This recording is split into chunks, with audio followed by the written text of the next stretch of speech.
Good evening and welcome to 365 Days of Amazing Stories with Theo Mayer.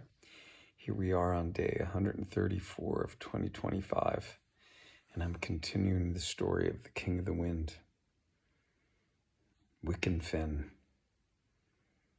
Ogba had to ride off through the night to get to this place, and it was as bad as Twickenham had made it out to be in many ways. This was dreary, cold, damp, boggy. Now, Twickenham he was giving his last words to Ogba, had gotten so close to Ogba that Ogba could feel his whiskers against his face. And he had said, "If 'twas me, I'd rather be dead than spend one night in the fen."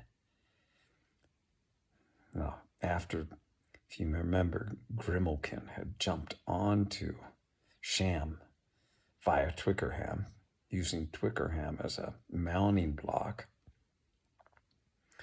Twickenham had said, "The three of you are nothing but fen slodgers," whatever a slodger is. But that's what he called them. And he sent them off. And Ogba rode through the night. He found the inn. He turned right, rode another 5 miles until he got to this hovel, hut, we could call it. The door, no windows, but a solid roof that kept out the rain and the wind. And here, they made their life.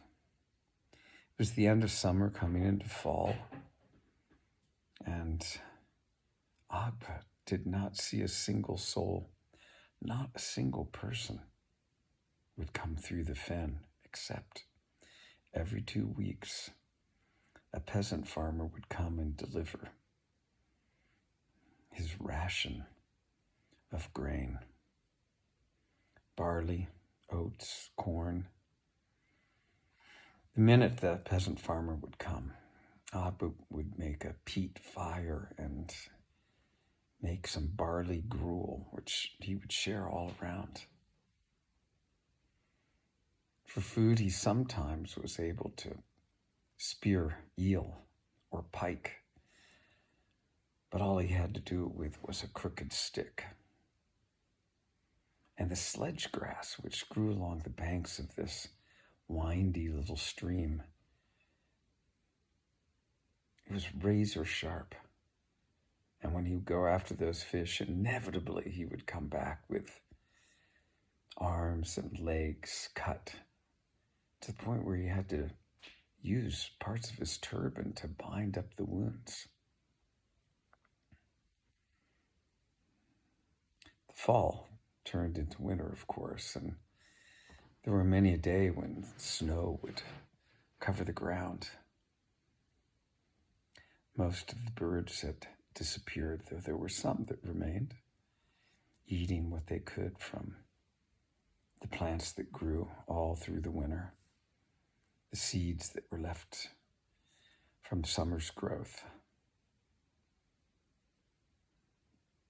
It was a quiet time for the three of them.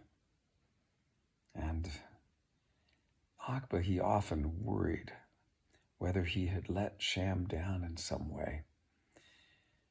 He had not fulfilled all the dreams that he had said that he would with Sham.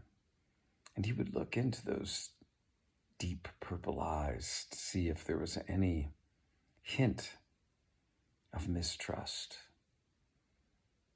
But all he could see was an openness,